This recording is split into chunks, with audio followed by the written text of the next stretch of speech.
सब प्रवोक करें, मजीद इनको गुस्सा दिलाएं। जो उन्होंने बातें भी की हैं, बुशरा साहब ने बातें की आर्मी चीफ के हवाले से, आपने भी आप तक भी पहुंची होंगी, जो अदालत में उन्होंने कहा बड़ी सख्त बातें उन्होंने की। तो वो ये चाहते हैं कि आर्मी चीफ को गुस्सा दिलाकर उनको इस पॉइंट ऑफ नो रिटर्न तक लाया जाए कि वो आके एक्सट्रीम स्टेप लें, क्योंकि उनको फ़ायदा इसमें नज़र आता है इमरान खान साहब को कि मौजूदा सिस्टम में तो कोई उनको स्पेस नहीं मिल रही। फिर ठीक है, वो कहते हैं सत्यानाश, तो फिर सवा सत्यानाश, तो डायरेक्ट हैं, फिर डायरेक्ट रूल करें, उनके लिए आसान हो जाएगा। फिर उनको वो कब मैनेज करना या बातचीत करना कभी ना कभी उनको करनी पड़ेगी। आपकी क्या रीडिंग है सर? इस तरह की हो सकती है कि खान साहब जो हैं वो उनको गुस्सा दिलवा रहे हैं और इस तरह की गुफ्तगू कर रहे हैं, सर प्रवोक कर रहे हैं उनको, चीफ को? लोग साहब देखिए, सबसे पहली चीज तो ये है कि मुझे तहरीक इंसाफ का और इमरान खान साहब को मैं निकलता हुआ नहीं देख रहा इस शिकंजे से। मजीद तकलीफ में कल उन्होंने इतराफ में जुर्म भी कर लिया है कि 9 मई को मैंने कहा था GH को जाएं। आज उनको अच्छे एडवोकेट्स ने जाके समझाया कि ये क्या कर दिया, तो उन्होंने कहा पार्टी क्या पॉलिसी थी, तब भी फंस गया, डबल फंस गए, तो एडमिशन तो हो गई है। 9 मई के अंदर कोई कॉम्प्रोमाइज नहीं होगा। 2002 से फौज ये दहशतगर्दी की जंग लड़ रही है। अब उसमें डिजिटल हो, रियासत के खिलाफ हो, मुल्क के खिलाफ हो, बॉर्डर के अंदर हो, बॉर्डर के बाहर हो, माशी हो, उस दहशतगर्दी को तो एड्रेस करेगी। उसमें कितने भी आ जाए लोग, चले जाएं अपना टेन्योर पूरा करके, वो कंसिस्टेंट डिसिप्लिन के साथ अपनी दहशतगर्दी के चीजों को एड्रेस करेगी। तो 9 मई को तो एड्रेस होना है। अब डिजिटल दहशतगर्दी के तहत भी अदालतें बन जानी है, उसमें भी सजाएं हो जानी है, ठीक है।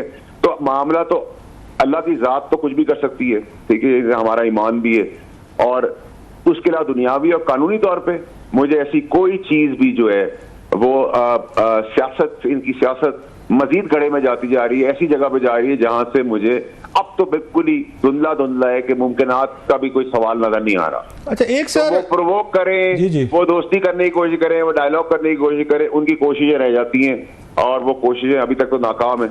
अच्छा, एक और भी एक वहाँ परसेप्शन है, होप है PTI के अंदर के शायद इंटरनेशनल ये पॉलिटिक्स बदलेगी, उनको ट्रंप का ये वापस आना लग रहा है। खान साहब के ट्रंप के बड़े अच्छे तल्लुकात रहे हैं, जुल्फी बुखारी साहब के उनके दिमाग से दोस्ती थी बाकायदा। लास्ट टाइम ट्रंप ने, आपको याद होगा, अपने घर बुलाया, अपनी मिसेज से, बच्चों से, सबसे मिलवाया था। तो वो करते हैं कि जनवरी तक का मुश्किलात हैं, ट्रंप इज़ कमिंग बैक, और वो उनके आने से फिर शायद खान साहब की वापसी का रास्ता भी खुल जाएगा। आपको लगता है कि कोई इस तरह की पॉसिबिलिटी मुमकिन है और एस्टेब्लिशमेंट जो है वो अमेरिका से उसका दबाव तो नहीं बर्दाश्त कर पाएगी सर, अगर अमेरिका से? सबसे पहली चीज तो ये कि अभी तो उनके वहां भी खुद एक मसला पड़ गया है, पाकिस्तान की तरह वहां गोली चल गई है, वो उसको प्रोव कर लें, ज्यादा बेहतर है।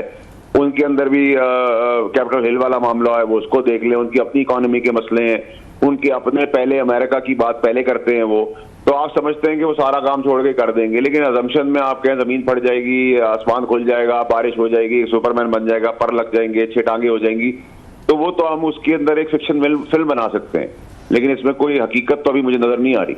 अच्छा, यूके में आज देखा साहब, बम शेल, हमारे दोस्त जुल्फी बुखारी साहब ने वहाँ पे आज ब्रिटिश पार्लियामेंटेरियंस को ब्रीफिंग भी दी है, और पाकिस्तान में जो इस वक्त ह्यूमन राइट्स अब्यूज़ हैं, पॉलिटिकल इलेक्शन फ्रॉड्स हो रहे हैं, PTI के साथ ज्यादती हो रही है, इमरान खान साहब को डेथ सेल में रखा हुआ है, और बहुत सारे ह्यूमन राइट्स अब्यूज़ और पॉलिटिकल एंड अदरवाइज जमहूरियत को खतरात है, उन्होंने ब्रीफिंग दी। मेरा ख्याल बानो जो हैं वो भी थी।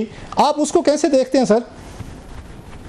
रऊफ साहब देखिए, एक तो PR कंपनी पॉइंट उसके लिए नंबर 1, नंबर 2 ये कि 1500 की तादाद में लॉर्ड्स और अपर हाउस के लोग होते हैं। 1500 में अगर 12 आदमी आए हैं तो मुझे इसका तजिया करने की जरूरत नहीं है। अब अगर मैं आपसे कहूँ रऊफ भाई अपने साथ 2 एंकर और ले आना, 1 एंकर आप ले आना, मैं भैया वो कह दूंगा एक आप अपनी एंकर दोस्त ले आना, तो मेरी थोड़ी इज्जत बढ़ जाएगी। तो सर उन मामलात में कमेंट करना या बात करना टाइम का ज़िया है और आपके वक्त का भी ज़िया है। नहीं सर, आपको याद होगा, आपने बड़ा लाइट लिया इसको सर, इनको आपने हौला लिया। ये आपको याद हो अमेरिका में भी ऐसे कहते थे। अल्टीमेटली कांग्रेस उन्होंने 368 ने रेजोल्यूशन पास कर ली थी। आप, मेरा ख्याल है वहाँ पे ब्रिटिश पार्लियामेंट को भी इसी तरीके से देख रहे हैं। वो तो अगर लॉबिंग तो ऐसे शुरू होती है ना सर।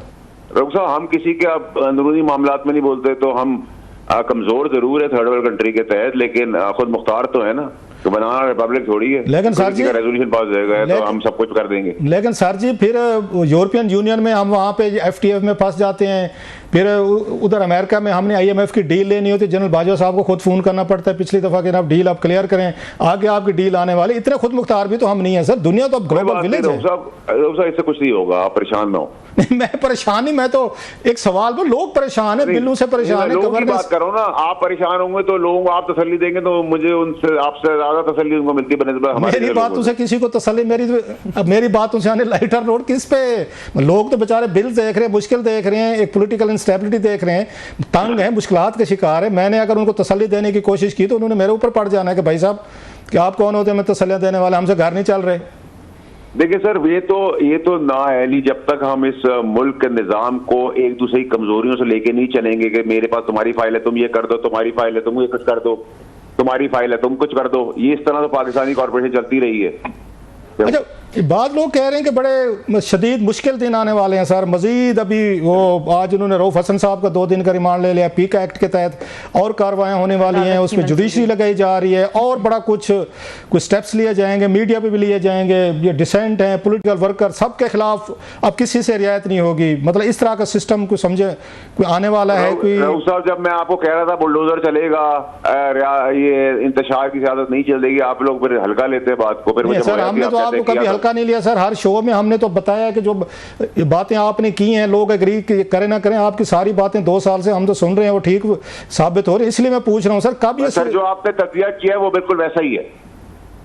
ये कौन सा सर मैंने क्या कहा है? क्योंकि मैंने तो बहुत सारी बातें कह दी हैं सर। जो सारी बातें की है वो बिल्कुल ठीक बातें की। ये तो अब आप जान छुड़ा के फोन बंद करने के चक्कर में है मेरा ख्याल है। नहीं सर, आपने बिल्कुल ठीक बात की है। डिजिटल दहशतगर्दी को भी एड्रेस होगा, 9 मई को भी एड्रेस होगा, मुश्किलात भी बढ़ेंगी, जो ये गेम खेल रहे हैं उनके ऊपर भी क्रैकडाउन होगा, जो ये इंतशार फैलाएंगे, मुल्क को नुकसान पहुंचाएंगे, अदालती निजाम को तोड़ेंगे, रियासत को क्वेश्चन करेंगे, उसका बम धमाके करेंगे, आग लगाएंगे, शहीदों की तमस्कर उड़ाएंगे, इन सब को एड्रेस किया जाएगा। और पीटीआई पे पाबंदी भी लगेगी। देखिए, पीटीआई की पाबंदी में जैसे ठोक बजा के सारे बजट पास हुआ था, मैंने आपको पहले कहा था, वैसे ठोक बजा के सब साथ खड़े होंगे। जहां तक बैन या ना बैन की बात है, तो इस मुल्क में जो फांसी पे चढ़ रहा होता है उसको नोटिफिकेशन मिल जाती है कि भाई आप प्राइम मिनिस्टर बन गए, और जो प्राइम मिनिस्टर होता है उसको फांसी पे चढ़ा देते हैं। तो ये 75 साल से तो हम गेम देख रहे हैं, तो उसके तहत तो कुछ नहीं, लेकिन जोर तो लगेगा। तो अगर मैं आपके स्टूडियो में आकर आग लगा दूं, गोली चला दूं, कपड़े फाड़ दूं, टीवी तोड़ दूं, कैमरे तोड़ दूं, तो आपको चाहिए मुझे बैन करना चाहिए। लेकिन अगर आप पॉपुलर हैं, आपके ट्रोल हैं, आपसे लोग डरते हैं और फैसले अपनी मर्जी से करा लें, तो एक अलग बात है सर। तो ये पीटीआई की सोशल मीडिया टीम पे जो ये क्रैक डाउन हुआ है, लोगों को नाम दिया गया है, ये आपका क्या ख्याल है? कोई पीटीआई का, क्योंकि ये खबरें भी आ रही थी शायद पीटीआई के अंदर से कुछ लोगों ने ये लीक किए हैं चीज़ें और उसके बाद लोगों को उठाया गया है, पर्चे मुकदमे हुए हैं सर। सर मेरी बात सुने रऊफ साहब, मैंने आपके प्रोग्राम पे दीगर पे भी 2-2.25 साल पहले कहा था कि इमरान खान साहब की हिदायत 9 मई के हिसाब से उनके सारे साथियों ने जाके व्हाट्सएप रिकॉर्डिंग वॉइस नोट सब दे दिए, नंबर 1, और वो एडमिट करेंगे, उन्होंने एडमिट कर लिया कल। नंबर 2 ये कि बैन के अंदर भी पीटीआई के अपने लोग मुलव्वस हैं कि जी बैन कराएं। नंबर 3 जो सारी लीकेजेस हैं वो पीटीआई कर रही है, जो सियासत कर रहे हैं मुंह के ऊपर, चाहे वो सीएम हो, अपोजिशन लीडर हो या बाकी भी हो, वो सारे जो हैं ऊपर नीचे आगे पीछे मिले हुए हैं, गवर्नमेंट के साथ बेनिफिट ले रहे हैं, सब ड्रामा हो रहा है। बता के थक गया। और पीटीआई जब खुद मान लेगी देर में, जब हमको समझ में आएगी, वो चाहते हैं खान साहब को सजा हो जाए, खान साहब अंदर रहें, उसकी पॉपुलैरिटी के फ्रूट खाते रहें। ये सब ड्रामा है सर, सबको ये बात जो आपको समझ आ रही है, बहुत सारे लोग, आप भी शायद आपको एंडोर्स करेंगे, ये बात खान साहब को समझ नहीं आ रही। उनको मतलब 28-30 साल पॉलिटिक्स में होने वाले हैं, वो मतलब वो 3.5 साल वजीर आजम रहे हैं, पूरी दुनिया फिरे हुए हैं, वो भी तो थोड़ा समझते होंगे तमाम चीजों को। ये बातें उन्हें नहीं समझ आ रही जो बातें आप कह रहे हैं। कॉलोनियल उससे हम गुजरे हैं निज़ाम से, और जब आप हमारे सियासतदानों को, लीडरों को जाके पाकिस्तान के बहुत ज़बरदस्त मौलवी, मुफ्ती, आम पॉलिटिशियन, आम आदमी कहें कि आप दुनिया के आखिरी आदमी हो गए हैं और आपसे बड़ा लीडर आ नहीं सकता और इससे बड़ा ये नहीं हो सकता और आपके बगैर सियासत नहीं चलती, तो इंसान है, इंसान का दिमाग खराब हो जाता है। फिर वो जिन भूतों में भी बिलीव करना शुरू कर देता है, वो फिर दरबारों के अंदर जहाँ फातिहा पढ़नी चाहिए वहाँ सिजदे भी कर देता है। तो ये इंसान को जब अल्लाह ताला नवाजता है तो उसको अकल देता है, जब नहीं नवाजता तो उसकी वही अकल ले लेता है।